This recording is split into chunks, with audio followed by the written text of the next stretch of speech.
quality medical attention. So fellow citizens, the only way, and I'm going to remind William Ruto like I did earlier today, William Ruto has reached a cul-de-sac. This is it, a cul-de-sac. There is no movement in front. You can't go further than where you have reached. You can't turn left, you can't turn right, and you can't turn back because the enemies are behind you with guns pointed at you.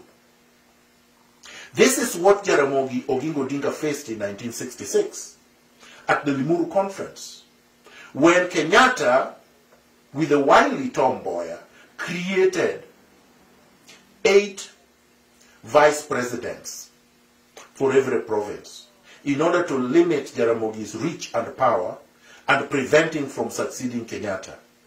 They had killed, assassinated, Pio Pinto Gama, who was Jaramogi's eye, strategic, tactical brain.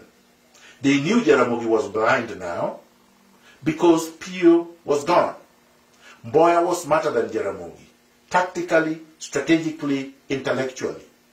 So he was playing with Jaramogi like a ping-pong ball. Kenyatta then strangulated Jaramogi by not only chasing him out of Kanu, but also making sure that he conducted a choreographed rigging scheme in the little general election that followed, in which he rigged out every major political player that was supporting Jaramogi. Then what did he do? He took Jaramogi to detention, and many of his supporters, like Achieng' Oneko, he took Ochola Makanyengo, he took many people in detention that were with Jaramogi. This is the fate that awaits Ruto, because Ruto is not going to be the president of Kenya under the current circumstances, nor should he be. Now, he's facing not just a cul-de-sac, he's facing dangers that are far surpasses the dangers that he faced when he went to The Hague. Because at least at The Hague he had Kenyatta, who was a scion of Jomo, who was being protected by the West, and therefore, even though his back was against the wall, but there were two. In fact, there were more than two.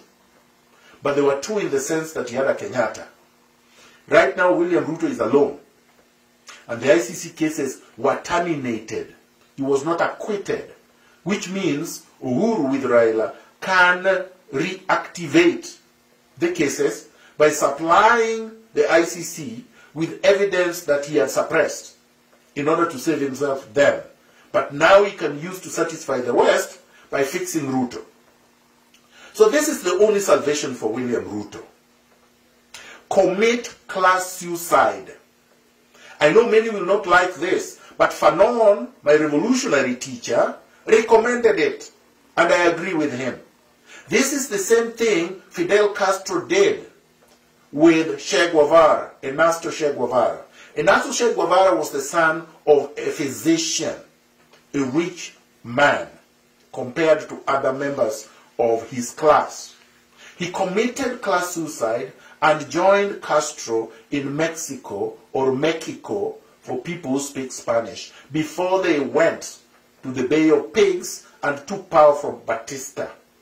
Castro's father was a large landowner. Castro decided to commit class suicide by rejecting the privileges of his class, his father's class. He nationalized the estate of his father. His father was a supporter of Batista. He fought against his father's interests and his family interests. He committed class suicide as an elite. That's what Vladimir Lenin did in Russia in 1917. That is when the revolution occurred. But before the revolution, Vladimir Lenin came from a privileged background, was studying law. The same as Castro. This is what I recommend for Ruto. Now, he can take it or he can leave it. If he takes it, it means that he must restitute fully for all the wealth that he has stolen from the Kenyan people. He must return every single cent that he has stolen, every single land that he has looted. He must apologize concretely, and he must pay restitution. Then he must join the revolution. Then Kenyans will determine how to judge him, whether to allow him to become a comrade and fight with us for the third and final liberation of Kenya, or we will crush him the same way the people will crush the rapacious looters. The revolution is ongoing, and it will reach a point where it cannot be sabotaged. Today, you would think that Miguna is just a lone ranger, an isolated voice. This is what they thought of Castro. He was just in his 20s, had been expelled from the University of Havana, where he was studying law. And with Raul, his younger brother, they left to go to Mexico. Two young men. They met Ernesto Che Guevara, an Argentine physician, who was just touring the rest of Latin America and documenting how the lumpen of the earth lived. They managed to execute one of the most brilliant revolutions in the world. There were two people. Lenin was alone and had been exiled for 10 years.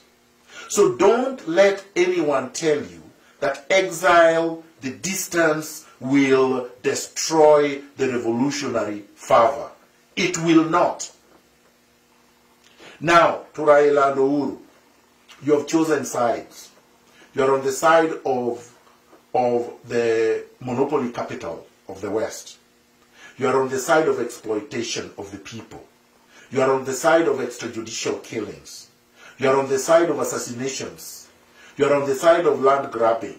You are on the side of poisoning Kenyans with unsafe foods. You are on the side on electoral theft because you have not addressed it. You are not interested in reforming the IBC.